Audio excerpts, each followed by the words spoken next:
Nikola Tesla is said to have warned that we will live to see horrors beyond our comprehension. Yesterday, doctors in the UK announced the birth of 8 babies, each one made in a test tube with DNA from not 2, but 3 parents. I'm Michael Knowles. This is The Michael Knowles Show.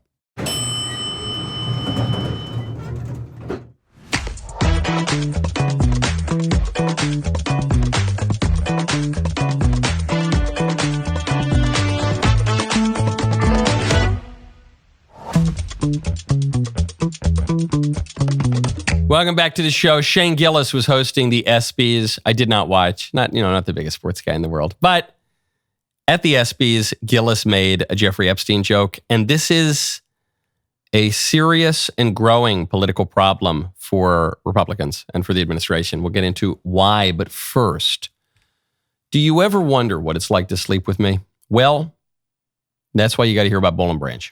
Go to bollandbranch.com/Knowles. This is one of the pearls of wisdom, actually, that I can dispense to you. You know that feeling when you invest in something truly well-made, like those leather boots that only get more comfortable with each wear, that solid wood table that'll outlast 3 apartments. Well, that is what you're going to get with Boll & Branch sheets. They're crafted with that same philosophy of lasting quality. While most bedding deteriorates, these sheets actually get better and softer wash after wash, making them one of those rare purchases that keeps rewarding you long after you've made it. What sets them apart is their 100% organic cotton in this breathable, durable weave that you can feel the quality of immediately. I've had my Boll & Branch sheets. Well, actually, I've had Boll & Branch sheets for years and years and years. I had 1 or 2 sets, and then I just recently got another set because they're so good. And multiple U.S. presidents have slept on it, and your favorite podcaster has slept on them. So not the exact same ones. Boll & Branch, and you can get your own. They back it up with a 30-night worry-free guarantee. You can try them risk-free. See for yourself. Get the best savings of the season during Boll & Branch's annual summer event. 20% off plus free shipping on your first set of sheets at bollandbranch.com/Knowles. Boll & Branch. That's BOLLAND branch.com/Knowles. Save 20%, unlock free shipping. Limited time only, exclusions apply. 8 babies born in the UK after IVF using DNA from 3 people. That's the headline.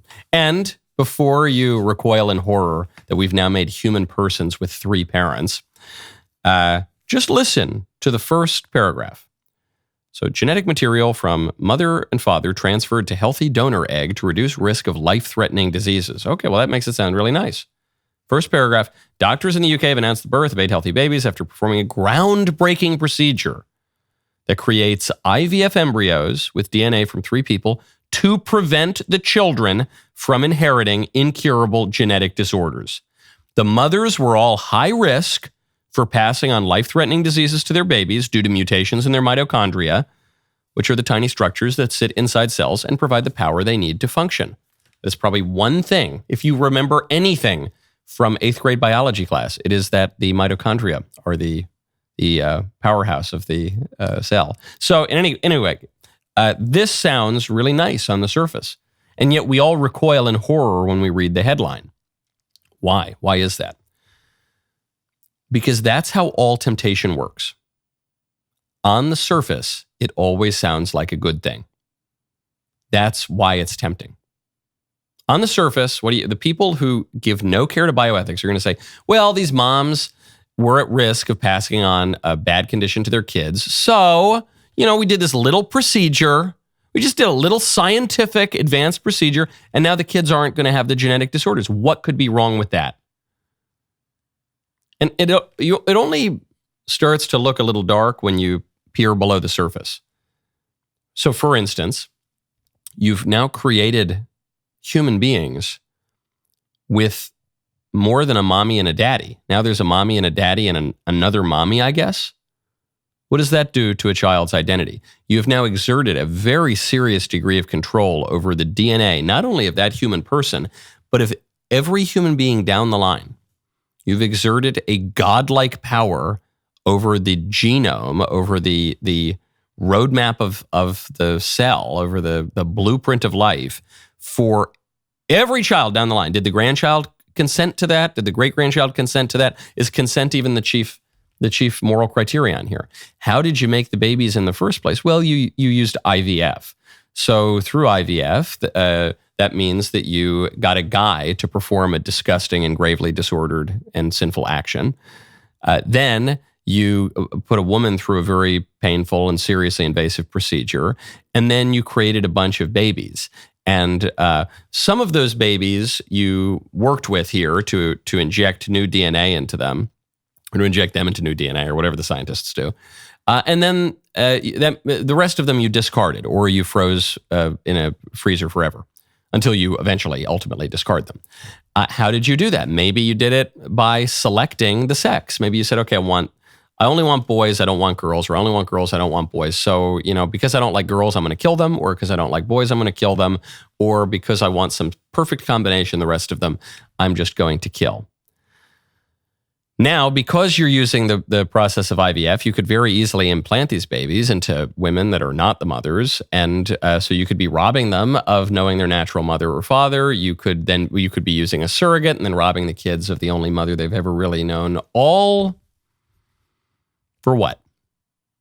So that you can reduce the risk of a child or a parent suffering. Far from a guarantee, but just a risk. Also that you can play God. And so ultimately, when we get to these issues, the question has to be, would you rather live in a world made by God and controlled by God, or a world in which you presume to create and control everything? Who do you think is going to be better at playing God? God or you? God, who is perfect and all good, you who are not. God, who knows everything, you who know basically nothing. I know the reaction to this is going to be, Michael, you just sound like a Luddite. You sound like you're retrograde. You sound like you just want to let children inherit genetic disorders. You sound like you just want to allow people to suffer and not advance in science. No. I'm all for scientific advancements. I frequently say, I don't want to go back to 2012, as many so-called conservatives do. I don't want to go back to the politics of 13 years ago to 2012. I want to go back to the politics of 1220. But I don't want to go back to the dentistry of 1220. I don't want to go back to everything from 1220. I'm happy for certain scientific advancements, but they have to be ethical. You do not have the right, in the name of science or progress, to violate the moral order. No end is so good that it justifies immoral means. And the same kind of stupid moral reasoning you're going to hear here. Well, healthier babies is always a good thing. It's the same argument you hear for IVF in general, which is, well, more babies is always a good thing. I thought we were pro-life. Any way you can make a baby, that's a good thing in my book. Well, is it? You can make a baby through rape. You're okay with rape? No, of course, no one's okay with. Okay. So then you're granting there is at least one circumstance in which you can arrive at a good end, the creation of life, the begetting of life, but through an immoral means that would be unacceptable and that would not be justified. Well, how about the same here? It seems so good when you're against curing embryos, you're against curing kids, you're against reducing the likelihood that babies and parents suffer. No, I'm not against that. That all sounds really good. But at what cost?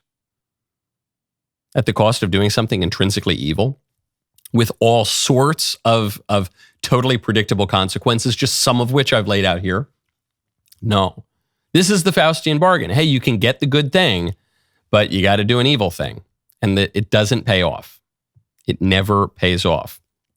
But it always sounds good. That's how it entices people. Okay, speaking of babies conceived in unusual ways, really beautiful clip from my friend Charlie Kirk's show yesterday. This was making the rounds a little bit because Charlie is quite Protestant. He's a very prominent voice among Protestants. He's a really prominent voice among just political conservatives generally. But he's got a special interest in faith and Christianity. He loves to explore matters of faith, talks to all sorts of people, talks to Catholics, mackerel snappers like me, talks to atheists. He's a curious guy. And he had this to say about Christianity. But let me first say, I think we as Protestant evangelicals under-venerate Mary. She was very important. She was a vessel for our Lord and Savior. I think that we as evangelicals and Protestants, we've overcorrected. We don't talk about Mary enough. We don't venerate her enough. Mary was clearly important to early Christians. There's something there. In fact, I believe one of the ways that we fix toxic feminism in America is marry is the solution. 100%. Have more young ladies 100%. be pious, be reverent, to be full of faith, 100%. slow to anger, slow to words at times. Mary is a phenomenal example, and I think a counter to so much of the toxicity of feminism in the modern era. Preach! Pastor Charlie, preach! I love it.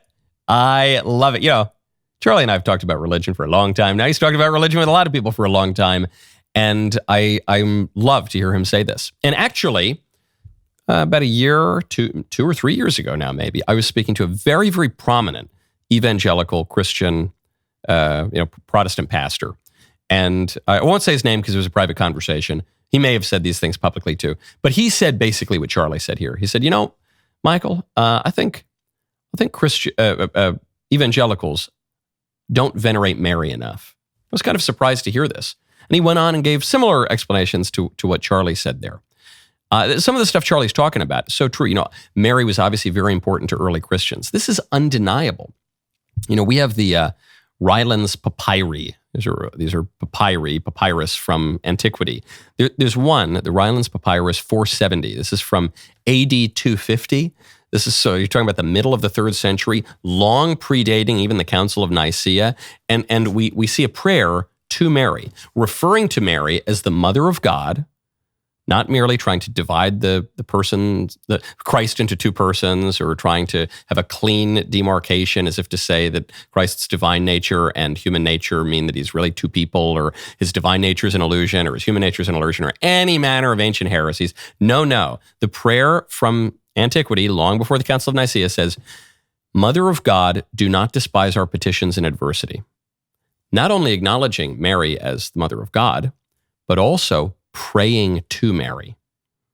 We know that Christians did this from at least the middle of the 3rd century, and certainly much earlier than that. We also have, just from Scripture, you know, Luke chapter 1, Hail, full of grace. Hail Mary, full of grace. All generations will call her blessed. This is a special woman.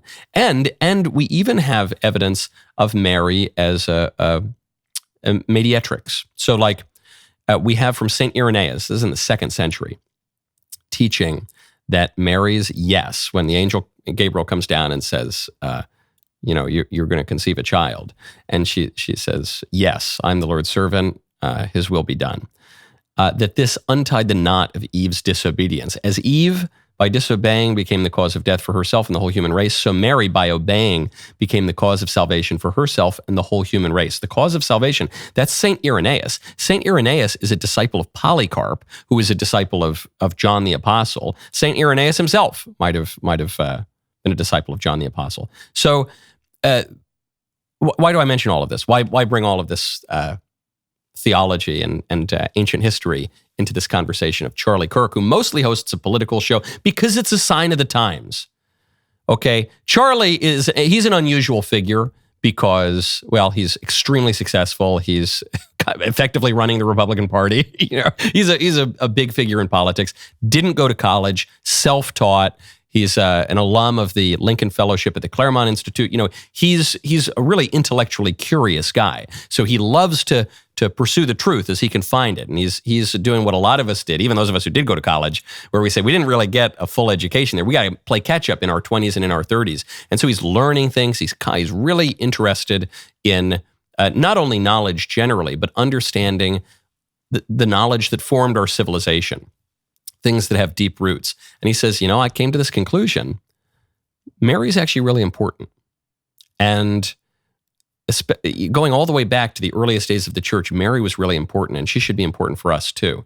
We need to maybe return to a little bit of tradition. We need to pay more attention to what our forebears thought. We need to rediscover some of these forgotten truths, or truths that have been forgotten, at least in certain communities.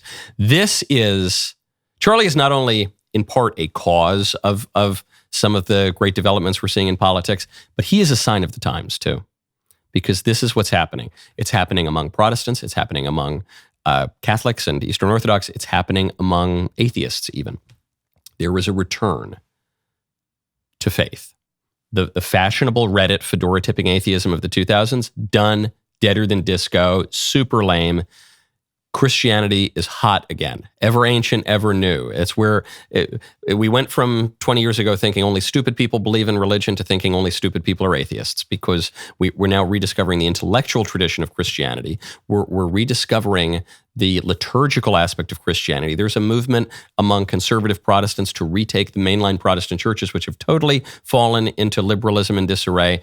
I don't know if that's going to work, but at least there's an impulse in that way. There's a movement among evangelicals to dig into some of the traditions of Christianity. And obviously, you've seen a huge uptick in conversions to Eastern Orthodoxy to some degree, and especially to Catholicism, to the oldest, most liturgical, traditional, smells and bells, ancient kind of theology. That is a sign of the times. And the sign is that we are here in the year of our Lord, 2025.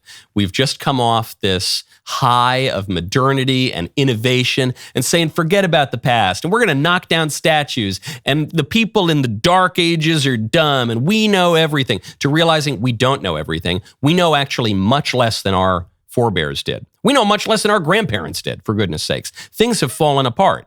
We don't get married anymore. We don't have babies anymore. We can't sustain our political order anymore. We can't even protect our borders. Something has fallen apart in our political thinking, which relies on practical morality, which ultimately comes down to religion. Man, maybe we need to rethink that. That's what's happening.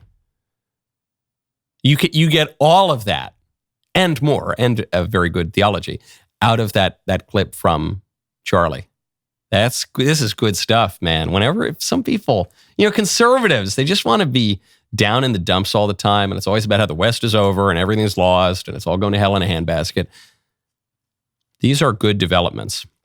Speaking of signs of the times, while the Republicans are going in one direction, Democrats are going in another, in a very different direction, and it's creating a lot of problems for Democrat candidates. We'll get to that in 1 second, especially on the issue of Israel, the state of Israel. Not just the new Israel and the spiritual Israel, but the state of Israel. First, however, I want to tell you about Manukora. Go to manukora.com/Knowles. Are you looking for something simple and tasty to add to your wellness routine? I certainly am, because wellness routines often involve things that aren't tasty and that are exhausting and tedious. So give yourself a little treat. Manukora honey is exceptional because it offers incredible flavor and remarkable health benefits. This rich, creamy honey is ethically produced by master beekeepers in New Zealand's remote forests, where bees collect nectar from the native Manuka tea tree. I find it's too difficult for me to personally collect the nectar from the Manuka tea tree, so I want New Zealand bees to do it for me. What makes this honey special is its impressive nutritional profile. It contains 3 times more antioxidants and prebiotics than ordinary honey, providing powerful support for your immunity and gut health. It even contains MGO, a special antibacterial compound that comes from the tea tree nectar. You can use it as a healthy sweetener, but also just 1 heaped teaspoon each morning is all you need to benefit from those amazing bioactives. I love it. Not only does the Knowles family love it, but Mr. Davies, all these people around the Daily Wire love it too. Now you got to try Manukora honey. Go to manukora.com/Knowles, save up to 31% plus $25 of free gifts with the starter kit, which comes with an MGO 850 plus Manuka honey jar, 5 honey travel sticks, a wooden spoon, I love the spoon, and a guidebook. That's manukora.com, manukora.com/Knowles, save 31% plus $25 worth of free gifts. Speaking of signs of the times, a CNN pollster is shocked at how anti-Israel Democrats have become. Andrew Cuomo, during the primary, attacked Mamdani as being insufficiently pro-Israel. I'm not quite sure the former governor understood how much the politics have changed around this issue among Democrats. What are we talking about here? All right, who Democrats sympathize more with, Israelis or Palestinians? In 2017, the Democratic Party was a pro-Israeli party. Look at this. They sympathized with the Israelis by 13 points, more with the Israelis than the Palestinians. But look at this sea change. Now Crazy. Democrats sympathize more with the Palestinians by 43 points. Oh my God, that is a change in the margin of 56 points over the course of just 8 years. So all of a sudden, it's the pro-Palestinian position that actually reigns supreme in Democratic politics, not the Israeli position. And that is part of the reason why Mamdani was able to do so well in this primary, because those attacks over Israel, simply put, did not ring true for Democrats. That's an unbelievable swing. The CNN pollster is right to be that shocked. you're talking about a 56-point swing in 8 years, 2017 to today? A 56-point swing. So when Democrat politicians like Andrew Cuomo, who was just trying to run for mayor of New York and got blown out of the water by Zohran Mamdani, the socialist Muslim millennial who's going to become the next mayor of New York, I'm not surprised that Cuomo would say, this guy, he's anti-Israel, he's pro-Palestine, this is crazy, and be totally unaware that the Democrats have completely flipped on the issue, completely flipped. Now, why is that? I want to bookend something for a second. In part, public opinion for Israel, public approval has dropped because of Israeli actions. Just today, there was news that Israel hit, I guess accidentally, the one Catholic church in Gaza. So now you have the Pope talking about this. Okay, not great, not a good look for the state of Israel. Okay, so but I want to bookend that for a second. Bookend the Israeli actions and the military actions, because I don't think that's the whole story. I think there is something kind of funny, maybe darkly funny, about the criticism for Israel beyond actions like that, which is the Democrats hate Israel. The Zohran Mamdani types hate Israel because they view it as a Western imperial project. And some elements, many, many fewer, but some elements on the right hate Israel because they view it as an anti-Western project. So you see, the state of Israel is being hit for almost opposite reasons. The libs say this is just a bunch of white people coming into the Middle East, which belongs to the brown people. For some reason, the Arab conquest of the Levant is the only just conquest ever in the 7th and 8th centuries. And so now it belongs to these people, and no white people are allowed anymore. And the Jews are white, which isn't even totally true. And the Jews are white, and they came in, and Israel's a colonial project set up by the British and the UN. And anyway, that's why it's evil, because it's Western. And then there are some elements on the right that say, no, you misunderstand, leftists. The reason Israel is evil is because it's anti-Western. But we can all agree that we hate Israel and the Jews, but at least Israel. Okay. It's kind of a funny thing. If you can laugh about such matters, it's being attacked for opposite reasons, but that's the big shift. And so in New York is a Democrat town mostly, and that's what's going to play. Zohran Mamdani is going to play. But people should not be confused here.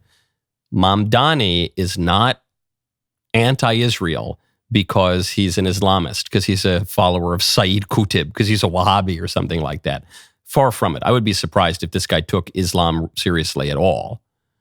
You know, it's funny. We were speaking earlier about ancient Christian heresies, and specifically the heresy of Nestorianism that tries to divide Christ as human and as God. And it probably was the ancient heresy of Nestorianism that helped to kick off Islam in the first place, because Muhammad went on a merchant trip with his uncle, was it Abu Talib, and ran into a heretical Christian monk. And I think the monk, it's unclear exactly what heresy he took part in, but he very well might have been a Nestorian. So in any case, you see these heresies come down the line. Even if you think, as I do, that the Islamic theology is rather mistaken, I don't think Mamdani's think about that at all. I think he's just a regular lib. And the reason the libs attack Israel is not because, they care about the Intifada in the way that Hamas does. It's because they hate the West and colonialism and imperialism and all the rest of it. So on the Mamdani front, there's an update. There's a big update. You know how much I hate to say I told you so, but I've been saying that from the beginning. I said, all these conservatives are attacking Mamdani as though he were Osama bin Laden. It's just a farce. He's not. In many ways, if Mamdani were a serious Islamist, a jihadi even, he would be easier to deal with. He would be more reasonable than these leftists and these communists who speak about queer liberation and other gobbledygook. Well, Mamdani was asked if he supports globalizing the Intifada. This is a phrase used by the left, especially since the Gaza war kicked off. And Mamdani refused to condemn the phrase. Globalize the Intifada. What does globalize the Intifada mean? It means promote jihad and specifically attack Jews, but attack other people too, but especially Jews. Globalize the Intifada. And he said, I'm not going to condemn that phrase. Well, what do you know? Now that he's the nominee, reported in the New York Times, Zohran Mamdani is not going to use the phrase. He doesn't like the phrase as much anymore. He said that he would discourage others from using the phrase because it's seen as a call to violence. New York Times saying these comments came in a closed-door meeting with roughly 150 business executives at the offices of Tishman Speyer in Rockefeller Center, hosted by the Partnership for New York City, a consortium of members representing banks, law firms, and corporations. Yeah, when you're in a room surrounded by Jews, you probably want to downplay your Intifada cred. But he would have done it anyway. Because, as I said from the beginning with Zoran, it's not that he's an Islamist. No way. I don't even know that he's all that ideological as a leftist. As the phrase they use for it now, it used to be politically incorrect, then it was woke. Now we call it race communism.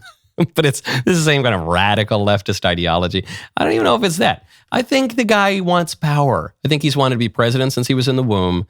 And he realized that there's a system of sticks and carrots that encourages ambitious young politicos to adopt certain positions like radical leftism, to identify as a minority, in this case, a religious minority, pretend to be Muslim, even if he doesn't go to mosque very much, to identify as a racial minority. That's why he pretended to be a black guy on his college application. And so he saw that system of incentives. And if the system of incentives had been otherwise, if the system of incentives had been toward the right, then Zoran Mamdani would probably be wearing overalls, playing banjo, calling himself Bubba. Okay, had it been more for a conservative identity, you'd get that out of him too.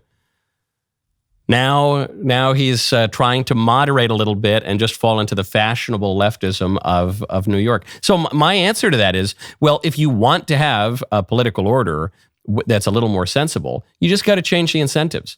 And that's why it's so important that Trump and the Supreme Court are going in and getting rid of affirmative action programs and diversity statements on college applications. Part of the reason is you need to create new incentives in the culture to gain power. And if the current incentives are become a radical leftist, you're going to get a ton of radical leftists because the class of sociopathically ambitious kids is just always going to go where the power is. Create those new incentives, you're going to get a new political order. Culture is downstream of politics. Okay, now speaking of really codifying cultural movements into law, great news coming out of the office of the vice president and out of Congress, coming out of the Senate. We'll get to that in one moment. First, you got to check out Stopbox USA. Go to stopboxusa.com, use code Michael, Michael. If you are a responsible gun owner, you know the struggle. You want your firearm secure from kids and guests, but when you need it, you don't want to be fumbling with keys or codes while your heart's racing. That is exactly why Stopbox USA created the Stopbox Pro. This thing is totally mechanical, no batteries to die, no electronics to glitch, no apps to crash, just a brilliant 5-button system that is unique to you. Once you got it down, your muscle memory takes over, no thinking, just reacting. It's great. I even have one here at the office. It's great. You know me, I'm a little more old school. I'm a little bit more analog. I don't always trust the gadgets. This is a really brilliant combination of sturdy old technology with new innovations. Here's a great part. Everything's made right here in the USA, so you're supporting American jobs and getting quality craftsmanship you can trust. The Stopbox Pro is also TSA compliant, so you can travel with confidence. And they've got vehicle safes, chamber locks, and other gear to keep you prepared wherever life takes you. For a limited time only, our listeners are getting a crazy deal on Stopbox, 10% off your entire order when you use code Michael. For even better savings, shop their bundles for the best deals on their best-selling products. Check out their bundles, save an exclusive 10% off site-wide when you use code Michael at StopboxUSA.com. Discover a better way to balance security and readiness with Stopbox. Vice President J.D. Vance has cast the tie-breaking vote to enshrine DOGE cuts, the Elon government efficiency cuts, specifically to foreign aid, into law. One of the big criticisms was that Elon's going to come into the government. He doesn't really have the authority to make these cuts, and he's doing all of these cuts, but they might not have any effect immediately. And even if they do have an immediate effect, they're not going to have a long-term effect because Congress needs to get involved. And this is all just coming out of the White House, and what can be signed into law with executive orders and pens can be taken out of law just as easily. Well, there was a 51-50 vote where the Senate had a rescission request, so to pull back some of the funding that had been set aside. This was out of the Appropriations Committee, despite the centrists and the squishes who didn't want to cut foreign aid, worried this would impact global health and the American empire, is the usual suspects. Lisa Murkowski, senator from Alaska, Susan Collins from Maine, Mitch McConnell now. They voted no. Didn't matter because that meant that the VP, president of the Senate, could walk over from the White House, cast the tie-breaking vote. It's not just executive orders. It's not just executive orders here. The Republicans, even with a challenging situation, getting Republicans in Congress to do anything is like herding cats. And yet, we are seeing stuff get done. The EOs would be good, but we are seeing stuff get done. And not just the big legislative achievement, the big, beautiful bill, but we are seeing an effective, competent administration. More effective and more competent than we saw in the first term. Good stuff. It's not as splashy, doesn't get as much play as scandals or fake scandals or controversies from the establishment media, but it's pretty good stuff. Now, speaking of Republicans in Congress, I got some bad news. There's some guy, Gabe Evans. Gabe Evans is some millennial congressman. I guess he's a Republican, and he has this bright idea. We're winning on a lot. We're winning on a lot of stuff coming out of the White House, a little bit coming out of Congress. Trump won the popular vote running on mass deportations. It's now a mainstream majority political issue. So what are the Republicans in Congress going to do? The Republicans in Congress who can't win for losing, who clutch defeat from the jaws of victory, the only thing they can do, they're going to push for amnesty. Hi, I'm Congressman Gabe Evans from Colorado's 8th Congressional District, and today I am so happy to be able to help introduce the Bipartisan Dignity Act. I'm the grandson of immigrants from Mexico, and so this bill is particularly important to me because it does three critical things. It makes sure that we have resources to secure the border. It helps us crush the criminals, the cartels, and the gangbangers that are in our community illegally and causing problems, but it also provides a pathway for hardworking immigrants who want to come to the United States, work hard, raise their family, be a contributing part of the American dream. And this is something that I've heard from the employers and from the Latino community in my district. They want that path forward to be able to comply with the law and earn their version of the American dream. That's what the Dignity Act does, and I'm so honored to be able to help introduce it today. Yeah, no, I'm going to say no. I don't know Gabe Evans. Maybe he's a nice guy. Gabe, if you're watching this, nice to meet you. No. Delete that video. Delete that legislation. Delete that video. With Republicans like this, we don't need Democrats. Are you out of your mind? Are you out of your ever-loving mind? We won the election on immigration. Not just immigration, not just enforcement of the border, not just deporting criminals. We won the election with the popular vote and 46% of Hispanics on mass deportations. We have 11 to 16 million illegal aliens in the country. That's a very conservative estimate. They're not all wearing face tattoos worshiping Satan. Very few of them are, actually. Many of them work very hard. That's not the point. The point is, they broke the law. They came into this country illegally. Their first action in this country was to disrespect us, violate a basic law. They are taxing our resources. They are, by flagrantly violating the law. It's not that we wouldn't have let them come in legally had they done the right thing, but maybe we would have, maybe we wouldn't have. That's our right as citizens. It's about sovereignty. It's about justice. It's about social solidarity. No freaking amnesty. What's the matter with you? What is these people? You know, I lose my temper about 2, maybe 3 times a year. Crazy stuff. Delete that video and delete that legislation. And any Republican that votes for this stuff, that votes for mass amnesty after the 2024 election, like 5 seconds after the 2024 election, any Republican congressman who votes for that, delete them from the Congress rolls, okay? Send them back to the private sector. Get them out of government. Completely insane. Maybe he's a nice guy. Delete that video. Now, speaking of the state of the GOP, President Trump is very upset about the fact that some people are still talking about Jeffrey Epstein. He's railing against Republicans, and he is now being criticized by people who say he's turned on his base. I don't think that's what's going on. I think what's going on has a lot more to do with Congress. We'll get to exactly what he said in a second. First, though, we are celebrating a decade of the Daily Wire. That is 10 years of saying the quiet part out loud and building something that actually matters. something the libs can't cancel or burn down. We are not slowing down. We're scaling up. With new talent like Isabel Brown, her new show premiering this fall, new docs like Journey to the UFC, the Joe Pyfer story premiering Friday, July 25th. Here's the thing, members get it all first. The drops, the trailers, the truth, uncensored, plus you get to connect with a community that does not think biology is optional. Celebrate 10 years with us. Join now at DailyWirePlus.com. My favorite comment yesterday is from Chestnut Gun Shop.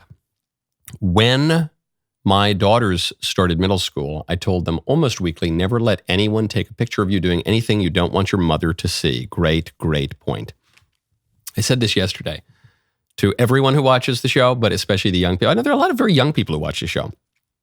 Teenagers, 12-year-olds, 11-year-olds. There are young people who come up to me at events and they say, oh, hello, Mr. Knowles, I watch your show. So anyway, this is to all of you.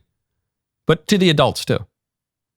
Don't ever send a photo of yourself, nude or in a compromising position, to anyone. Let me go further. Don't ever take a photo of yourself in that kind of position. Nothing good can come from that.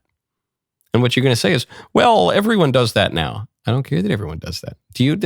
Am I your father? No, I got to talk to you like you. If everyone drove off a bridge, would you drive off a bridge? The liberals would. This was a great point. I think Adrian Vermeule, the great Harvard law professor, made this point yesterday on X. He said for liberals, the only criterion for making judgments is social proof, because they're not rooted in anything eternal or lasting really at all. So it's just, well, if everyone's doing it, it must be the right thing to do. But that's not how they're wrong. Don't do that. No nude pictures, no sexting, no none of that. Don't do that ever. I don't care what age you are. I don't care if you're 52. In fact, in some ways it's worse if you're 50. Don't. None of that. That was very good advice that you gave to your daughter. Okay. President Trump, very irritated at the state of the GOP. President Trump has written a lot on Truth Social. The Truth Social posts have gotten longer. He says, the radical left Democrats have hit pay dirt again, just like with the fake and fully discredited Steele dossier, the lying 51 intelligence agents, the laptop from hell, which the Democrats swore had come from Russia. No, it came from Hunter Biden's bathroom. Even though, hey, speaking of weird nude selfies, sexting, even the Russia scam itself, a totally fake and made up story used in order to hide crooked Hillary's big loss in 2016 presidential election. These scams and hoaxes are all the Democrats are good at. It's all they have. They're no good at governing, no good at policy, no good at picking winning candidates. And unlike the Republicans, they stick together like glue. Okay, so there's the flip. The preface is to remind you of not just how many times the Democrats have tried to get Trump, but he's reminding you how many times it seemed like Trump was totally on the ropes and he was done and his career was over and he was going to jail and then he survived. And now we forget about a lot of those controversies. And he lived through all of these. He had to really fight like a dog to get out of these things. So he's reminding you, hey, you think this is a big problem. It's a tempest in a teapot. That's the subtext. Then he goes to what he really wants to talk about. He says, the Democrats stick together like glue. We don't. Some of my supporters are attacking me over the Epstein thing. This is their new scam.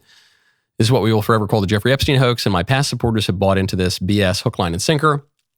They haven't learned their lesson. They probably never will, even after being conned by the lunatic left for 8 long years. I've had more success in 6 months than perhaps any president in our country's history, and all these people want to talk about, with strong prodding by the fake news and the success star of Dems, is the Jeffrey Epstein hoax. Let these weaklings continue forward and do the Democrats' work. Don't even think about talking of our incredible and unprecedented success, because I don't want their support anymore. Whoa. Thank you for your attention to this matter. Make America great again. I don't want their support. So I think this is being misinterpreted. We've talked about the Epstein thing ad nauseum. So you know my views on that. I think the government needs a better answer on it. It needs to. I think people want justice, and it's not necessarily that they want full transparency. I don't think governments are in the business of full transparency, but we want justice, and so the government needs to make clear that some justice is being done. People do want some answers, no doubt about it. But that's a separate point, actually, to what President Trump's talking about here, because he says, I don't want the people who are incessantly focused and yelling at me over Epstein, I don't want their support anymore. I think this is being misinterpreted as him saying, the ordinary, run-of-the-mill, rank-and-file MAGA guys who, donated and showed up to the rallies, I don't like you anymore. I don't think that's what he's saying. I think he might as well have written this Truth Social post to Congress. I think he might have opened this up with, Dear Congress, Dear Thomas Massie, Dear Marjorie Taylor Greene, and then written the rest of it. I think this is to his politician supporters, the people in his coalition, because you now have guys like Thomas Massie, a libertarian, teaming up with Democrats to try to force the release of the Epstein files, which many people might like, but the Democrats don't like it because they want transparency in government. Democrats like it because it's a way to attack Trump. And that's how Trump's viewing it. And so Trump is viewing some of his political enemies, the Democrats, plus his political enemies within the Republican Party, Thomas Massie, and his erstwhile supporters, people like Marjorie Taylor Greene, coming after him for this, and he's viewing this as a loyalty test or a betrayal. And I think the Epstein issue is secondary or tertiary in his mind. It might be primary in most people's minds, but that's not how he's viewing this. The key line to this post is the Democrats stick together like glue, but Republicans don't. That's what this is about. This is the most real threat to his coalition yet. I don't think that it's the end of MAGA. I don't think it's likely to be the end of MAGA, but this is the most real threat to the coalition yet. And conservatives need to learn how to stick together like glue. And part of that is going to be, at some point, you're already starting to see some movement on this, but you have people who are not haters of Trump. You have some of Trump's strongest supporters saying, hey, we got to do something else. The Epstein issue is not going to go away. You got to offer something. And I think that's going to be important to keeping the coalition together. This is not just another, the bond market is failing for a day. This is not just the panic hands. This does have some legs, and there's a way out of it, but you got to work on getting out of it. Okay. Now, speaking of the Epstein issue, Shane Gillis decided to make this a feature of his monologue while hosting the ESPYS last night. Donald Trump wants to stage a UFC fight on the White House lawn. The last time he staged a fight in D.C., Mike Pence almost died. You don't have to do that. It was fine. I didn't write it. Actually, there was supposed to be an Epstein joke here, but as it got deleted. Must have probably deleted itself, right? Probably never existed, actually. Let's move on as a country and ignore that. Okay, all right. So you see, I actually like that they included the Mike Pence clip at the top because I like Shane Gillis. I think he's very funny. But Shane Gillis is a fence sitter politically. He's not on the right. He's not on the left. He is a fence sitter and he is a weather vane. He's a very funny guy too. But he doesn't want to upset the left and he doesn't want to upset the right. And he's going to go basically where the median voter is. I think that's what he wants to do. In the podcasting realm, you see Joe Rogan, the greatest podcaster ever. Joe Rogan is the avatar of the median voter. That's part of why he's so effective. Shane Gillis is doing the same thing in comedy. And so what guys like Shane Gillis are joking about, not what NBC is joking about, not what some stupid left-wing comedians, but what Shane Gillis is joking about, what Joe Rogan is talking about, that is a decent gauge of where the zeitgeist is, of where the culture is. And right now, the administration needs to do everything it can not to lose the median voter. This is political advice going all the way back to Antonio Gramsci, and further back than that. You got to have the common sense. And Trump won with the popular vote, with huge swaths of every demographic, because he had the common sense, and the libs lost the common sense. And right now there is a fear, and there's a concerted push to try to suggest Democrats now have the common sense on this disclosure issue. And the Republicans don't have the common sense anymore. They're being duplicitous or they're being deceitful. And it doesn't have to be that way. I don't think that is really how it is. But the movement is real. Hold the common sense. Hold the Shane Gillises. Hold the Joe Rogans. Hold tight. This is a real threat. Okay. Speaking of Trump wins, there's a major Trump win coming out of Maha. President Trump tweeted out. He said, I'm being slightly facetious, but only slightly. He says, I've been speaking to Coca-Cola about using real cane sugar and Coke in the United States. They've agreed to do so. I'd like to thank all of those in authority at Coca-Cola. This will be a very good move by them. You'll see. It's just better. It's just better. The sugars, and you might say, well, who cares, Michael? We're talking about the world order. We're talking about espionage. We're talking about serious crimes, and you want to talk about Coca-Cola? This is a concrete win. It's a concrete Maha victory. Trump formed this new coalition by bringing in people who were historically liberal, the crunchy hippie types who worry about the food supply. They were uniformly on the left 10, 15 years ago. Now they're on the right. And he delivered them a real concrete win. Not even through legislation, not even through an executive order, but by bullying a corporation, making them use real cane sugar. Not that cane sugar is like good for you. It's not that you should be guzzling Coca-Cola with real sugar. That's also bad for you. But that's a win. That's something concrete groups in his coalition wanted, and they're getting it. They want to get rid of seed oils. They want to get rid of high fructose corn syrup. He got that for them by just picking up the phone and talking to the head of Coca-Cola. That's a win. And I think the administration can point to a lot of these and wants to do more of them. Where they say, hey, you didn't support me in vain. I gave you what you wanted. I'm going to deliver on Maha. I'm going to deliver on no new wars. We were told we were going to get World War III in Iran. We didn't get that. We're going to deliver on wages for workers. We're going to deliver on immigration. They're delivering on that. We're going to deliver. We're going to deliver. We're going to deliver. That's how you're going to win. It's going to be these concrete victories. The libs, Barack Obama, we'll have to get to this tomorrow. The libs have been promising all this abstract nonsense about gender identity or whatever, and they lost their coalition. They lost the common sense. These concrete wins are going to help. And so the issue with Epstein is that was a concrete win that the coalition was expecting. Here you go. Here are the files. Here's the binder. Here's the whatever. There's got to be some way for the administration to be able to claim a victory here. Okay. Before we get into the member block, it's Theology Thursday. I want to thank all of you. I really want to thank you because I mentioned at the tail end of the show yesterday, there was this new charitable cause that had come to my attention, and it's a Charcot-Marie tooth disease. It's this genetic condition inherited by little kids that causes them to lose a lot of their mobility, be in wheelchairs and stuff by the time they're teenagers. Just really, really damages their life. And a geneticist in Cyprus seems to have found a cure, but they need to raise money for toxicology studies and the final round of clinical trials and all the rest. And so often this happens where you got what looks like pretty reliably a cure, and you got a ton of patients, thousands of patients, the little kids who need it, but you can't get the cure to the patients because you can't raise some money. So anyway, I mentioned that. I said, it came to my attention because my friend's kid was diagnosed with this condition. They've raised a ton of money. They're very, very close, but they were having trouble getting over the last hump. And the creme de la creme, man, you guys completely came through. That's really beautiful to see. For those who have not given yet, by the way, the address is justgiving.com/page/cure-for-George.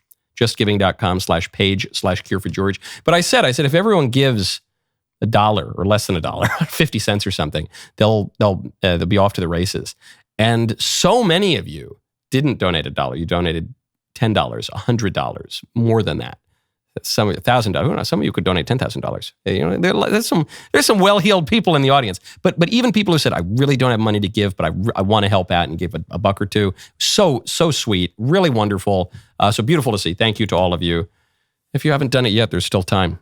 Justgiving.com/page/cure-for-George. I greatly appreciate your generosity. And now you get a great tax deduction at the end of the year. And you don't have to give money to old Uncle Sam. All right, that's good too. Thank you. Thank you again. Okay. It's Theology Thursday. The rest of the show continues now. You do not want to miss it. Become a member. Use code Knowles, KNWLES at checkout for 2 months free on all annual plans.